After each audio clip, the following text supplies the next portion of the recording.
So how have you been since the last call? You know, what wins have you had? What failures have you had? I know there's some things that you specifically wanted to go through, which we can get to, but before we get to that stuff, just a little update. Yeah, so I had 3 dates in 4 days. Okay. So two of which were from Hinge. Mm. One was a second date. The first one had gone like fairly well. There'd been sort of I think I said last time there'd been some flirtation.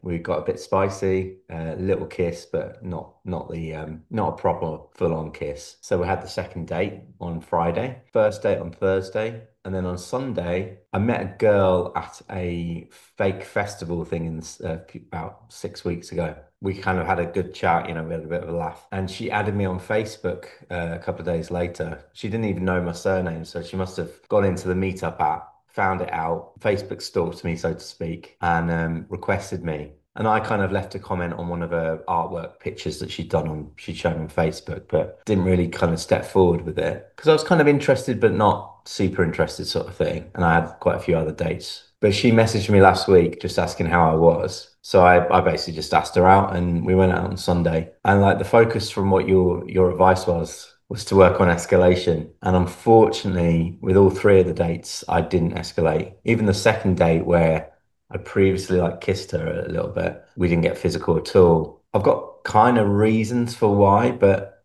I'm wary of like some of them are mostly excuses. So I'm going to be really honest about what those excuses are. But yeah, I suppose predominantly it's fear, but there's a few things that I've been reflecting on as to what I was feeling in that moment and why I didn't take it to, you know, more kind of sexual place. I mean, all three of those girls have kind of carried on engaging with me, and at least two of them want to meet again. So that's positive. So I definitely feel like my social skills are improving. I'm not getting friend zoned, but I'm not taking it to that next place. Mm. So and just in general, I've been to a party, just been out around meeting people and stuff, and I do feel like my social skills are coming on a lot. But it's just taking it to that place. I'm finding that a bit difficult. All right. So again, like you just said, you are making progress. So we like don't get hung up on not being where you want to be. And let's look at the fact that you are now getting second dates. You are. So the very fact that you're doing that is an indication of the fact that even though you haven't tried to take these women home or whatever, you have communicated enough of a romantic vibe for them to be intrigued and to continue to want to get to know you. Absolutely. Your issue was never really about social skills. Social skills can always be improved, but I never looked at you and thought, oh, this guy needs to improve his social skills. It was never that. So don't get me wrong, I'm sure they are improving because they would do. But it was more about creating the sexual vibe. Which, if I remember from what you told me about your first date with that woman, you did that anyway, you just didn't physically lean into it. As long as there's a hint, that can carry us for some way. I would guess that if you have another date with this woman, the one that you've now had 2 dates with, and nothing happens, you're probably gonna ruin it then. I think so, yeah. Yeah, I would guess. She's been quite sexual herself over messages this week, and she initiated that part of it. I've carried it on. It's not been really like outward, been like glimpses of it. So I think there is definitely something there. Well, can I tell you something? I mean, you said that she's been sexual and she has initiated it. That is as close as you're ever going to get to a woman getting down on her knees and begging you to fuck her as ever will happen. Yeah, probably. No, please realize. Yeah. They're subtle, they drop hints. That's what they do. Yeah. Right. Here's an example. Like, have you not seen these like TikToks where like that girls make where they speak about things they do when they like a guy? And it's like, I saw one literally last week where a woman's like, oh, when I like a guy, this is what I do. And then she walks past the man and then she just looks at him out the corner of her eye and carries on. And she's like, that is my sign. I do that. You are supposed to know that I want your body. And of course you look at that and it's like, how the hell? Like, I look at people all the time when I'm on the street. That doesn't mean I want them. If you have got a woman initiating sexual conversations with you, unprompted, when there is every chance for you to be like, oh wow, you're a whore. Don't you have any morals or self-respect or dignity? What? You're going to lower yourself to some base filth? Get out of here, heathen harlot. You know, I cast thee aside. There's all the chances of you saying that, and she's still doing it. Therefore, she really wants you. You gotta Yeah. realize that. Yeah, I mean, just to say what she did say, she said something like, this was in the morning, and I'd been sending her a voice message about something. We've been sending each other voice messages about something completely tame, you know, something that she's interested in professionally. And then a little bit of time went by, and she was like, I'm running late from work because I've got a free house. I'm taking advantage of that, doing things that I can do. And I said something like, if only I'd have known, I'd have sent you a different type of voice notes. And she was like, oh, that sounds nice. So I was like, oh.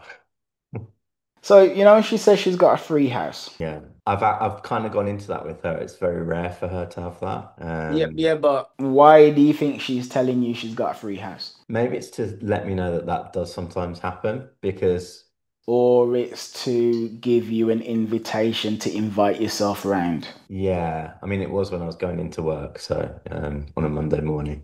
So yeah, it wouldn't have been that easy to do it, but it shows me that it happens sometimes. So I mean, that's cool, you know. That's because that was something I established in the second date with her. We did speak a bit about logistics, and I think we both established that we don't have a lot of easy opportunity for that to happen. It wasn't very direct. It was just we're talking around it. Yeah, as I've said to you on message, my house hasn't sold yet. Where my ex and kids are living, and it's had another setback. And but I have got 3 weeks where my parents are going away to Canada, so I'll be completely. That's next month. I'll have a completely free house for that. So I would have asked about the other 2 dates, but to be honest, if I remember rightly, the things that you wanted to speak about are basically running from those dates anyway. Pretty much, yeah.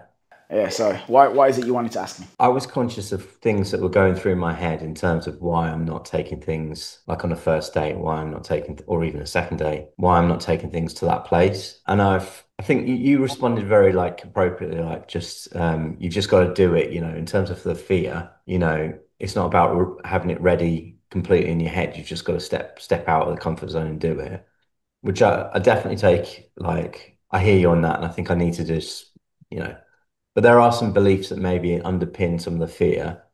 And I was thinking, if I bring that up to you, you can, like, knowing you and your style, you can just knock them all down, reframe them, and just tell me that I'm being a fool. So, I've just been very honest and very, you know. No, and the honesty is appreciated as well. The honesty is very much appreciated. So hit me with and I these recognise beliefs. these are silly. Is it all right if I just... Yeah. I mean, it's probably fairly quick fire, to be honest. Just a quick, like... So the beliefs that hinder me escalating. You just want sex. So does she. But I mean, okay, great. So here's what I'm going to do. I'm not just going to like rapid fire. I will actually go into them as well. So when you say you just want sex, what you basically mean is, Mark, you're just trying to have sex. That is a bad thing. You are lowering yourself or lowering her or both of you by engaging in sex. And if you were a better human being, you would be elevated above that. So you're acting like a base, primal, primitive beast by doing this, or a sordid pervert that you'd get in the red light district in Amsterdam, like watching one of those little sex shows for the people. Or a cock in hand. Yeah. Something like that, right? Maybe, yeah. All right. Well, I mean, it's funny. I had a conversation with a client literally yesterday where I had him read a book. And honestly, I should have mentioned it to you as well. There's a book called My Secret Garden. I've read it. Yeah, that's bonkers. You've read that? Yeah. All right, so that book is about women's genuine sexual fantasies. From the 50s.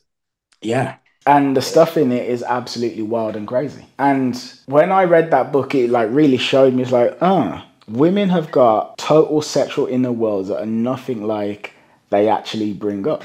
No. But then here's another thing as well. So it's like, how many human beings are there on the planet? It's like 6 billion, 7 billion. It's well into the billions. Yeah. Would there be that many of us if the thing that was necessary to create us was only wanted by 50% of the population? True. Also, think about this. So society polices female sexuality, right? As in, woman goes out and acts sexually inappropriate, and then she's going to be demonized and chastised by society. Would society need to do that if women didn't really want to have sex? No. Because if women didn't really want to have sex, you wouldn't need to punish women for having a lot of sex, would you? Yeah, it's a bit of a control mechanism, isn't it? Yeah, like, do we have a control mechanism to prevent mothers from giving birth to their babies, picking their nose, and then putting the booger in the baby's mouth? Yeah, because no one does it. Yeah. There you go. Because now it sounds ridiculous. True. That's the point. The ridiculous of that statement is the point I'm making. They want it. You're not hurting anybody. And I suppose, to be honest, whenever I meet a woman, I genuinely I wouldn't say I fall in love with every woman, but I see the beauty in every woman that I meet, you know. I see what makes them amazing. You know, I'm pretty good at seeing value beyond just how they look. So I guess I'm just going the other way of thinking, that they think that I'm just treating them like they're just a piece of meat, you know, when I'm actually not. Yeah, but I mean, men who genuinely treat women like pieces of meat don't operate like you at all. No. Not even close. But here's the thing. Every woman wants to be treated like a piece of meat, Mark. So here's the dichotomy, right? Here's the dichotomy. When you're in bed with a woman, the way you will turn her on the most is actually to treat her like a piece of meat. Yeah. You see, the lovey-dovey, airy-fairy stuff, that can be nice, but that's not really what gets them going. Yeah. They actually want that, but they want that as well as to know that they matter. They genuinely want the two. And then if you look at your romantic history, like your dating history, just realize that the times when you go closer to that, the thing that you're scared of, that's when you pull them in more. That's when they want more of you. Like when we changed your dating profile to add more sexual flirtation, and then all of a sudden you started getting more interest and more matches, and it went through the roof. Yeah. And that's carried on. Yeah, and it's carried on.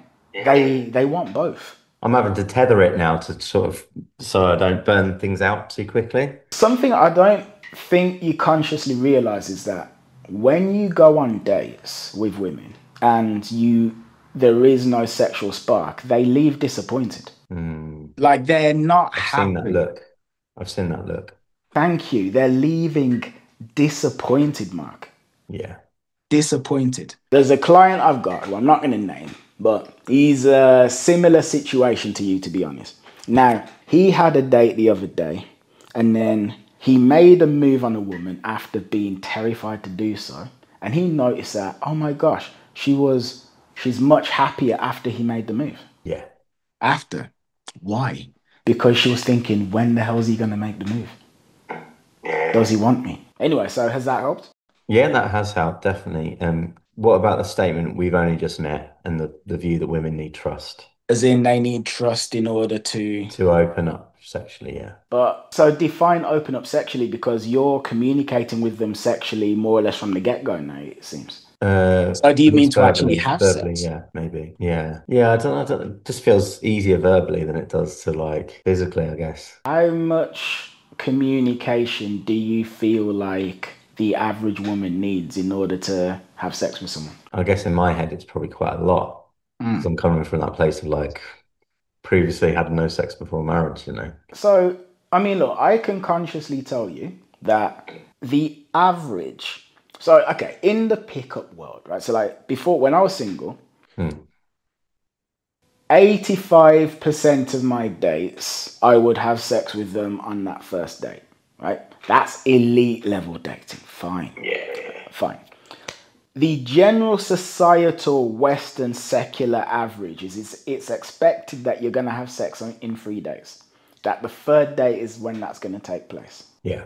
There isn't really much I can say to you beyond maybe do some research on your own and then find out exactly when most women are getting into bed with people. Ask ChatGPT or speak to friends, female friends, how often, how many dates does it take on average? Because I can guarantee you that even if they're worried about you judging them, the number that they're going to tell you is going to be way less than you'll actually think. Probably, yeah, that's probably true. Yeah. My next thing is so many women seem to complain. I read quite a bit of Reddit, and there's a relationships forum or whatever. And so many women seem to complain about guys that hit and quit, you know. Yeah, but that's unquitting. Yeah. You're not going to be quitting. Okay, this is the point I was making before. But not being exclusive and not being, yeah. So here's the thing. The average man thinks somewhat similar to you in that he believes in order to get women into bed, well, no, not gonna say the average. There's a significant percentage of men who believe something similar to you, which is that in order to get women into bed, they have to promise the earth. Mm. Right? There's Yeah. a significant percentage of men who think that. Yeah. However, That's the belief. Yeah. yeah, where you differ from them is that you are not prepared to sleep with them to hurt them. Whereas there's lots of men who are prepared to sleep with them, not because they want to hurt them, but because they want the sex more than they care about hurting the woman. Yeah, exactly. Right? Yeah. All right. So if I'm a man and I think, all right, for me to get into bed with this woman, I need to make her think she wants a relationship. What am I gonna do? I can either not have a relationship and not have any sex and be sexually frustrated, or I can lie to the woman and make her believe that. Yeah. So then I'll do it. So then afterwards, now I've got the sex, I run, and then women are complaining. Mm. But that's not what you will be doing at No. all. You will be, that's not what I've ever done, ever. I have never in my life once slept with a woman and then just, okay, well, you're nothing to me now. Mm. Like, no. So what I'm getting at is the difference between you and the men that they're complaining about is that you wouldn't have promised the earth. You haven't promised a relationship. You've let her know what the deal is. Bearing in mind as well, here's the thing, here's the thing. When you say what you're after, you're going to be filtering for women who are wanting similar things anyway. But Yeah. even like the women who aren't, who are just kind of with you because they're really attracted to you and they can be with you en route to something else, you haven't promised the earth. You've told them what the deal is. And you let them know that even though you don't want a relationship, they are still important. That's the main thing. It's Yeah. not that they want, I need to know I have your heart. It's I need to know that I matter. Yeah. That I matter. Yeah. That's effectively it. So then Okay. after you sleep together, you text her the next day. How are you? Yeah. But I'll do but that. but that's the difference. The Yeah. other guy isn't texting the next day. Yeah. He's You ghosting, would. disappearing. He's disappearing.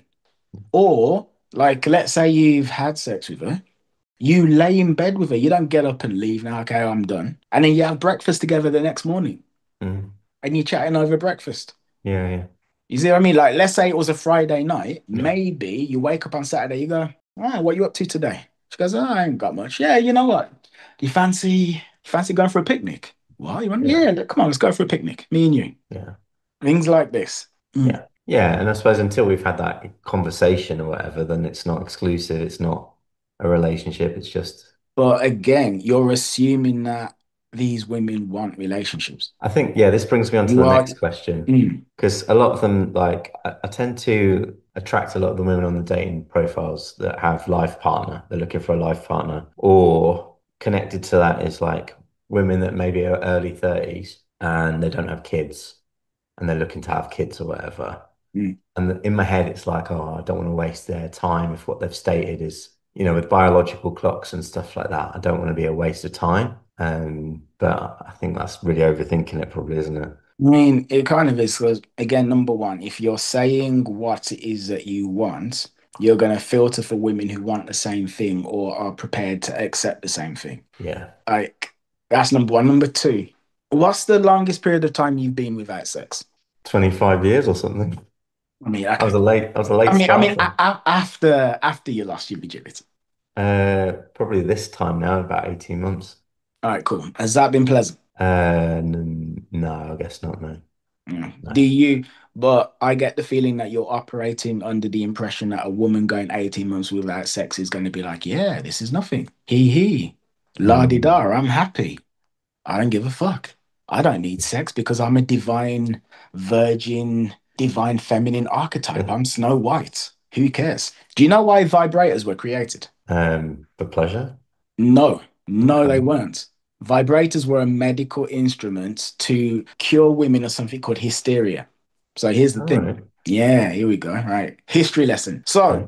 back in the day, it's either the late 19th or somewhere in the 20th century. I can't even remember where. But basically, women are suffering from a condition called hysteria, which essentially was intense sexual frustration because this was in a period when women weren't allowed to engage themselves sexually and like be considered as good people. So women were just absolutely freaking the hell out. They would go to their local general practitioner, right? And this guy would give them a clitoral massage. Now, here's the thing. I really hope this is true. Like, I read this like 10 years ago. Nah, it's true. It is. It is. I know for a fact it's true. It's We'll got to be just claim true. it. Yeah, no, it is true. Anyway, so he give them a clitoral massage, and they would have what was known as a paroxysm. Okay. And a paroxysm is an orgasm. However, because this clitoral massage was clitoral and didn't go inside the vagina, and it was like so long ago, they're like, oh yeah, this had nothing to do with sex. This is just, because these women they can't control themselves. And oh my gosh, so this poor masculine doctor is just trying to calm down this dainty, crazy, wild woman. So he gives her the clitoral massage. She has her paroxysm. Anyway, after a woman has a paroxysm, she'd be calm for about a week or two, and the doctor could go on about his day. But the thing is, if you're some general practitioner in Stratford-upon-Avon, you got to see like 10 women a week, and these clitoral massages can get quite long, because to do Doreen, it takes 15 minutes, but to do Martha, it takes an hour and a half, and it's just long. So they created a device, which was basically a vibrator, which did it really quickly. And like, great. And then, as I have heard, well, what happened after that was, well, they were like, all right, well, we can just give these to women and they can self-medicate. And You then gave it to the unattractive ones. Well done, the rest of them. no, I think to all of them, because like, again, it wasn't really, this was back in a time when if you're a woman, you can't really be sexual at all. Yeah. So the point was they gave these vibrators to women, and then women started using them. And I think somehow, I forget exactly how, but people realized, hold on, there's something sexual going on with these vibrators. And then they became like a naughty, dirty thing. But the point I'm making is, yeah, women were really sexually frustrated. Right? And that's why vibrators were created, to ease intense sexual frustration. And the point behind that is, when women aren't getting it, they're not happy. No. Not even close. Not even close. You're operating under an assumption that the woman you date this Friday is going to be perfectly content to never have sex until the end of the year if she doesn't get into a relationship. No. 50 Shades of Grey, international bestseller about a woman being passionately fucked by a billionaire businessman. Women masturbating to that book all over the world. All over. Yeah. All over. So I'll be doing this in the interest of medical, I'm basically being kind to them medically and to myself. Yes. There we go. Next question. So the belief that me escalating sexually means that I must be really sold on her, and maybe I'm not sure. Does it matter? Like if there's a vague attraction and a general liking? I mean, the thing is, it's kind of like you escalate sexually because you want to escalate sexually, right? Yeah. So if you want to escalate sexually, you're sold enough to want to escalate sexually. Yeah. Fair enough. You know what I mean? Like, no one's forcing you to. No, She's I definitely. suppose. Yeah, don't get me wrong. It would have been nice with at least with the women, but yeah, I guess in my head it's just like, oh, this means that I'm kind of again. I think it's wrapped to the commitment thing, because I feel like I'd be provoking commitment or showing the sign of commitment that maybe I'm not wanting because I don't know the girl yet. But here's something you got to realize, right? You see these, I'm going to say, conservative beliefs that have been, I don't want to say shoved down your throat, let's just say implanted into your subconscious. But you see these beliefs, if they were natural, you wouldn't have had them taught to you. Yeah. You think about that, really actually think and realize that you were conditioned that way because people knew that if they didn't actually condition you, you wouldn't have this conditioning. Yeah. I completely get that. The next belief is just wanting casual will severely limit my options unless I have much higher SMV than I currently do, i.e. girls only want casual with chads. So if I were to put on Hinge, for instance, like I'm looking for short term or whatever, then I'd really be limiting my options because I'm not super, 6'5", whatever. That's the belief. Almost like I need to creep in through the door a little bit. This is still stemming from the belief that women don't want physicality. Yeah. Maybe.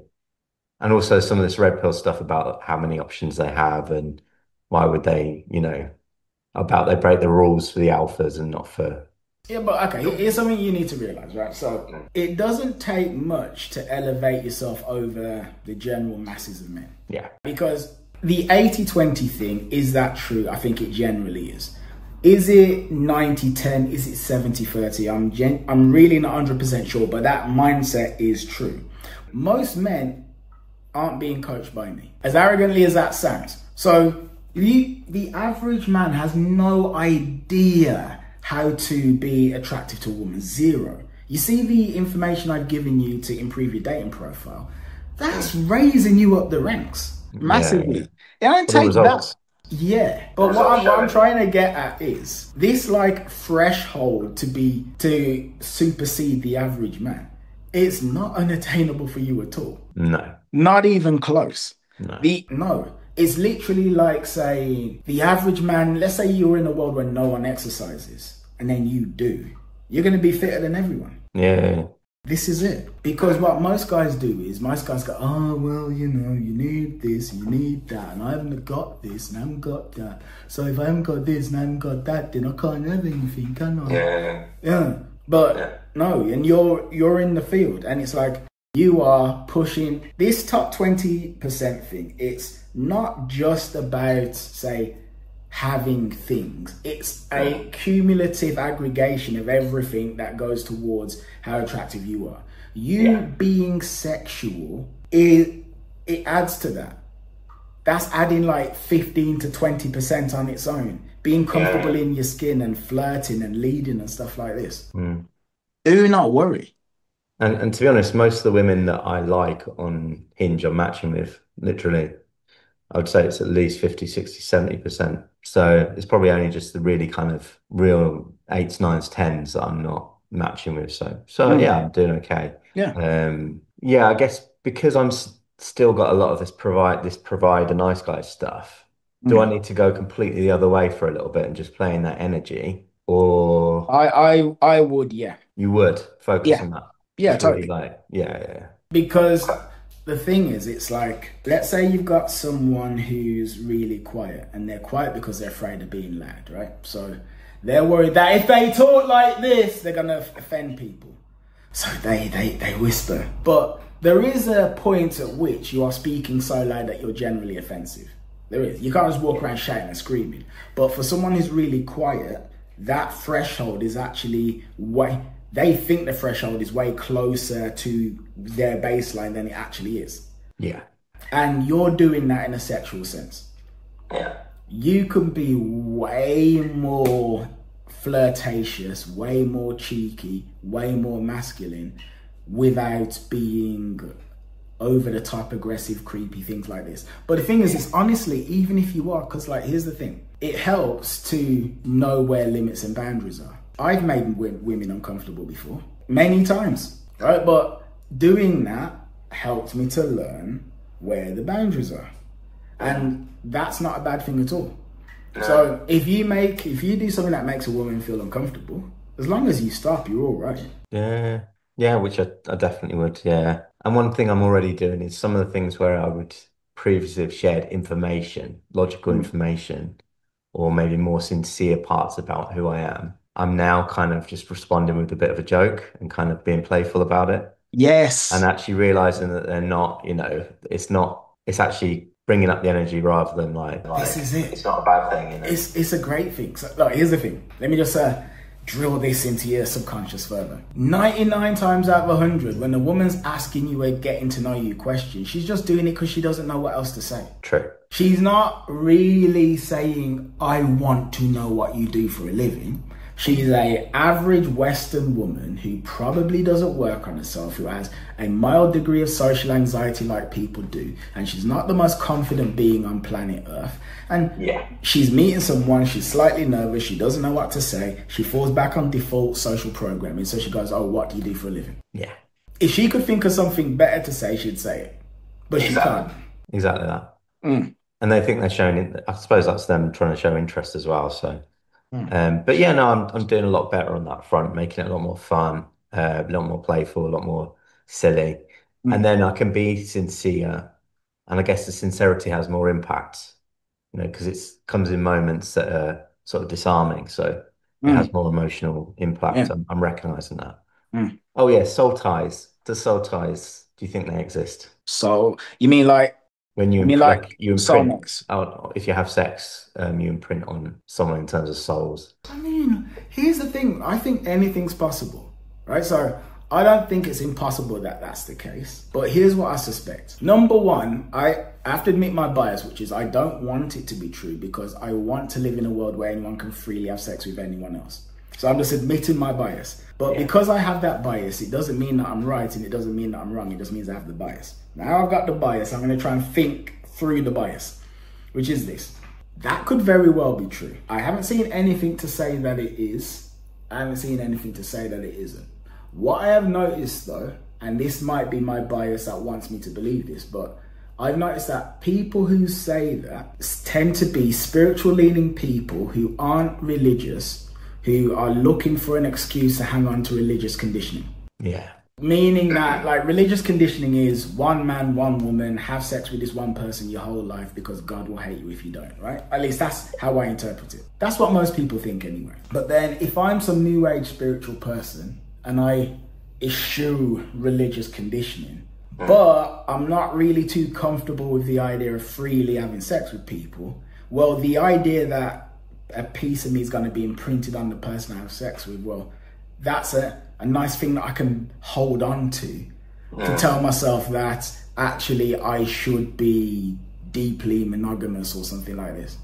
But I actually don't know. I haven't got a clue. Yeah, so I suppose in the end, if as long as it doesn't, I don't know, because I think it's how you treat people, isn't it? It's like, I don't know. it's not like you wake up in the middle of the night like having deja vu that you've, for some girl that you've slept 10 years ago or whatever, and it's like Maybe you're feeling the feeling that is, whatever. Yeah. Yeah, this is an embarrassing one. So I feel more confident having sex than I do kissing, which is bizarre. But I suppose in terms of kissing, it's just people just expect that you're going to be natural on that. Whereas sex, I've worked quite hard on it, and because it's like something that, it's something that as a couple you sort of work hard on, right? And so I know that I've read loads of books, I've field tested things. Whereas kissing is one of those things that you don't even talk about or think about. So I'm worried that do you know what I mean? It's just crazy. All right, so is a question there. Is the question how to be a better kisser? No, I don't know. It's just, I'm just talking about a fear that I have. Like if I'm not feeling confident with that, then this is probably not one that has an answer. It's probably just something I've just got to feel more comfortable doing, because I've probably only kissed about 5 women and 2 or 3 of them have been when I've been drunk. So my experience has been very limited, Oh, I see that, because what we're basically getting at is kissing is the first real step towards having sex, and it's more or less the thing that I'm asking you to do when you're on dates and you're saying you're uncomfortable about this. So honestly, kissing always came naturally to me, and I don't say that to be arrogant. I say it because it's true. I had zero ability talking to people, right? But kissing, I mean, like one of the first girls I ever kissed, literally might have been the second girl I ever kissed. She was like, oh my God, like I was at uni and there was this girl she'd set a challenge with a friend to see how many guys they could kiss in one night. And she kissed like 30 men that night. And I was the best one of the night. It's literally like maybe the second girl I'd ever kissed in my life. So for some reason I could always do that, but I couldn't talk to people at all. So I'm there kissing this girl and she's loving it, but I had no idea what to say to her.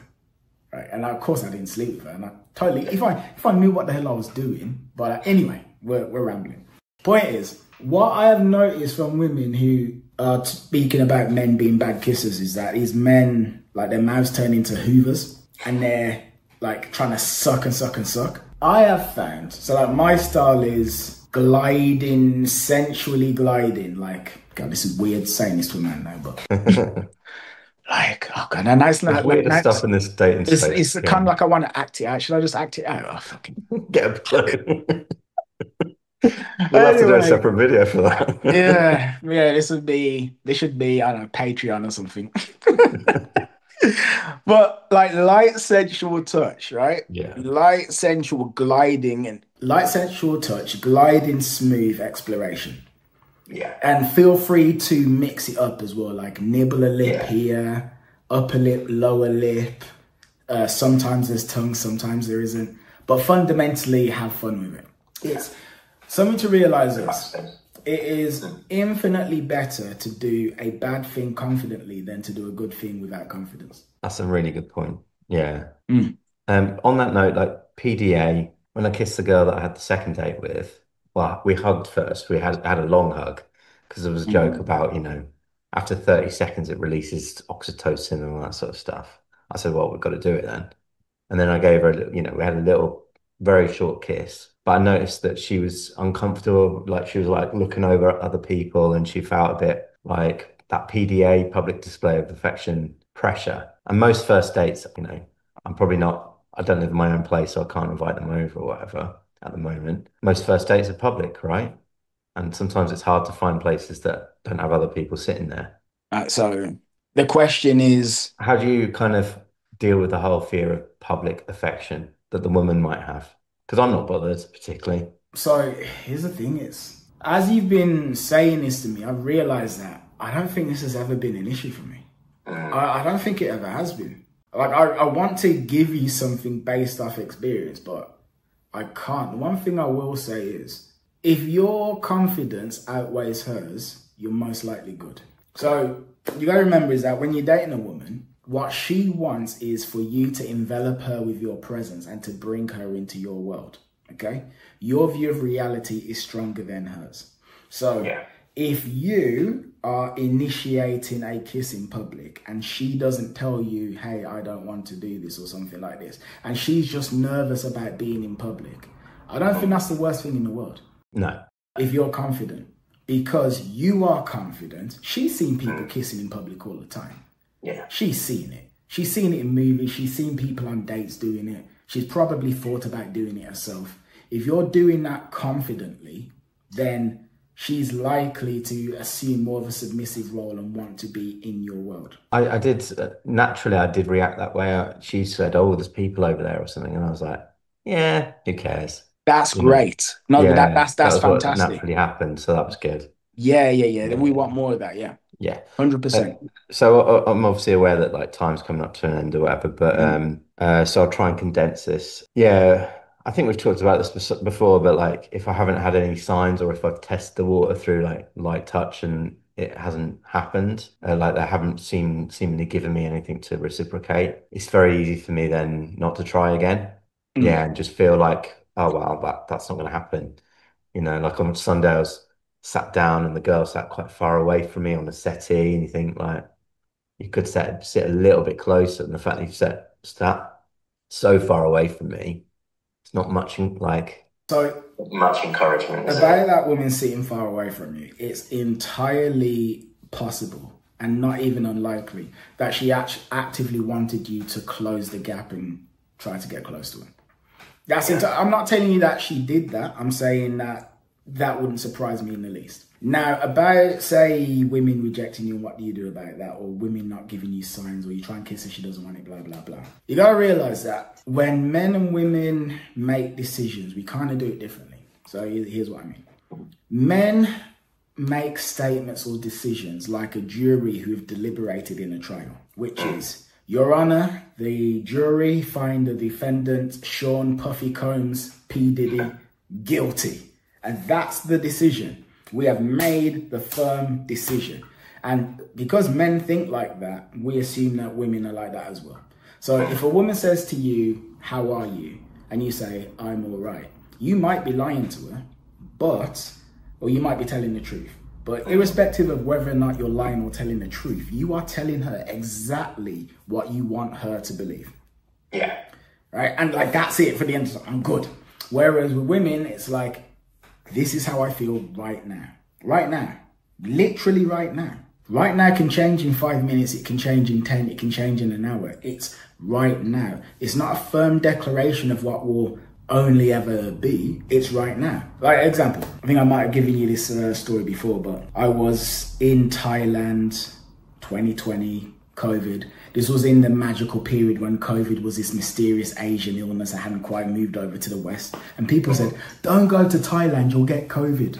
Like, it was in that period, right? Yeah. Anyway, so I'm staying in a hostel and I met this Canadian girl, and she comes back to my place and we're kissing and doing stuff and what have you. And then She goes, oh, I can't. I'm like, why? And like, she's shivering, and then she even starts crying. She goes, you remind me of my ex. So I'm like, all right, cool. All right, well, do you like South Park? And she goes, yeah, I guess. All right, cool. Let's watch South Park. So I put on South Park. The episode was 𝗙𝗏𝗏 Must Die, which is a brilliant episode. But anyway, it's like one of the best episodes ever. I start getting into the episode. And then once I start getting into the episode, she decides she wants sex again, like 15 minutes later. Now, there's reasons why that happened, just so you know. Like, largely, number one, she was feeling vulnerable. Number two, she was feeling vulnerable when she said she couldn't do it. And rather than judge her or attack her, I showed complete freedom from outcome. Complete. So I was very happy to watch South Park. And in her seeing that I was very happy to watch South Park, then she felt more comfortable around me and then actually realized, yeah, I actually do want to fuck this guy. Yeah. But anyway, point being, but here's the point.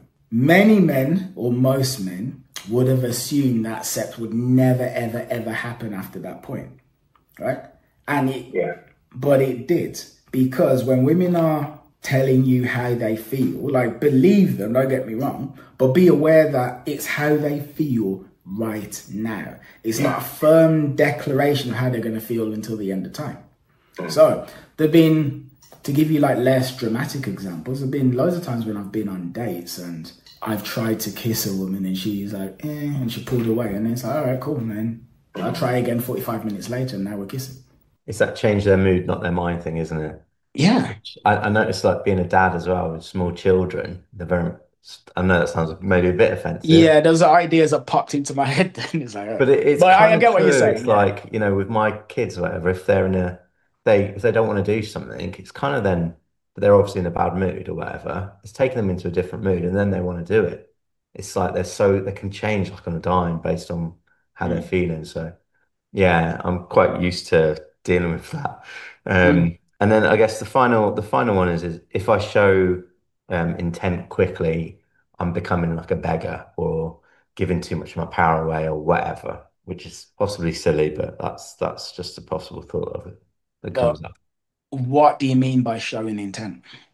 Well, say if, like, you know, if I make a move on them physically, like in the first hour or whatever, then maybe there's that thing in like pickup as well of like qualifying and they've got to feel like they've earned it or whatever and all that sort of stuff. Maybe there's a part of me that's like almost wanting to be a bit more, well, I'm not sure about you yet, that type of thing. I don't know.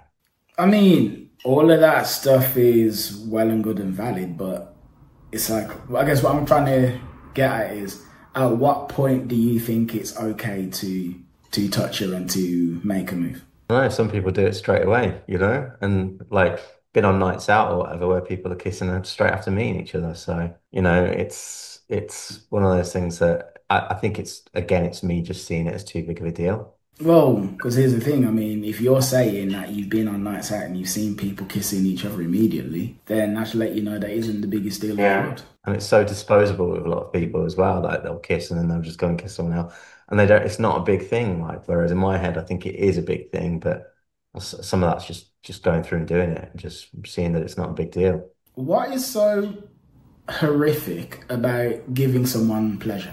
It's not. I mean, but it is though. It's not horrific, I suppose. For me, it seems like a grand gesture because I suppose for me, like, as I say, like sex, that was something you do in your marriage, right? So it's a sign of like massive buy-in, massive investment. And kissing is like, maybe some people see kissing as so like, you just kiss whatever. Whereas I probably don't, you know, I don't quite see it in the same way as sex, but still, I see it completely differently to most people. Not logically, it's just the conditioning that I've had. Like, so it's just seeing it as less of a big deal, I guess. Well, here's how I look at it. I mean, let's say me and my girlfriend split up and I need to find someone else. That could very well happen. I'm not in a million years going to wait until we're married to have sex. And I'll tell you why. It's like, okay, a significant part of that marriage is sex. Do you not need to know that you and someone are sexually compatible beforehand? Yeah. No, because the thing is this, right? The thing is this. There are loads of people who are in relationships with people who they sexually aren't matched with, whether they're religious or otherwise. And then it's like, you're sexually an apple, she's sexually a pear. And as a result, it does not gel, and it never really does. So this And then as a result, your sexual life is boring and unstimulated, unsatisfying. And maybe you end up, yeah, that's most people. Yeah. That's actually most people. And to get with someone, we've got to get out of this idea that, oh, it's, you know, it's all crass and you should wait and blah, blah, blah. It's like, just like you need to know if you and a woman can have a conversation together, you need to know whether or not being with that person physically is right for you. Yeah. You really, I have met women who the first time that we kissed, it was like, oh, there's something here. Okay. There's a connection here. Or when we're in bed physically, it's, oh, what the hell is this? What? But then I've met women where it's the exact opposite. And my God, if I had to wait 6 months to find that out. Nah. Yeah, my mindset, my beliefs around that, and also the phase of life that I'm in where I want to become more confident sexually, and, you know, and also at the moment I'm using porn, which I see as really, like, I see that's worse than hooking up, you know, ethically. But I think it sits way better with my theology to hook up ethically and bring pleasure to someone else and get lost in this really destructive world of porn where, you know, it's pretty dark, I think, porn. No judgment to it. I do it, but I don't think it's good for oneself. Like, so I definitely see mentally I've shifted my beliefs, but I suppose it's just for that to kind of unravel and to become my new normal. So I think it's just a lot of that's just old belief sets that just need to kind of take time to bed in, to change. So well, yeah, but that's all been really, really helpful. Thank you. You're more than welcome. Something I want to say though, so spend all the time that you need looking at these beliefs and questioning them and things like that. Do that to the nth degree. But something I want to impress upon you is when you are on a date, right? Do not say to yourself, oh, have I completely overcome this belief? No, I haven't. So I should carry on as usual. Act anyway. Act anyway, because the action is going to help with the belief. It is, yeah. So again, do not have a third date with this woman and not make a move. No. Unless you have zero desire for her, you enjoy wasting her time, having her pick out her fancy underwear and things like this. Unless you actually want to do that. But don't. Go for it. Yeah. Thanks, man. Yeah, that's a good session. A lot for me to reflect on. I'm gonna move forward. So, but again, we're making progress. We're moving in the right direction. We are, for sure. I'm totally happy. Yeah. 100%. Yeah. Like, I am pleased with your progress. I'm proud of you. You're trying. Something I always say is that there's two sorts of men in this world, and I mean like the dating world. There's guys who actually go for it, and there's guys who don't. And the guys who go for it will get what they want. Yeah. I've never known a man to diet and exercise and not change his body. Yeah. I've never seen that. It's like, I've been working out 6 days a week for 6 months and I've cut my calorie intake and I still look the same. It's like, no, you haven't. You're lying to me. Yeah. And just like that is true, this is true as well. Yeah. I'll get that. Yeah, you will. Yeah. So I'll get through the sticking point and then it'll be it's a big one to get through, but yeah, that's going to open a lot of floodgates. Yeah, unintended. Yeah, flood intended. Yes, you're going to be encountering Niagara Falls very soon. But yeah, so with that, take it easy. Have yourself a good day. Yeah. And, Thanks, Kieran. Take care. All right, bye. Cheers, man.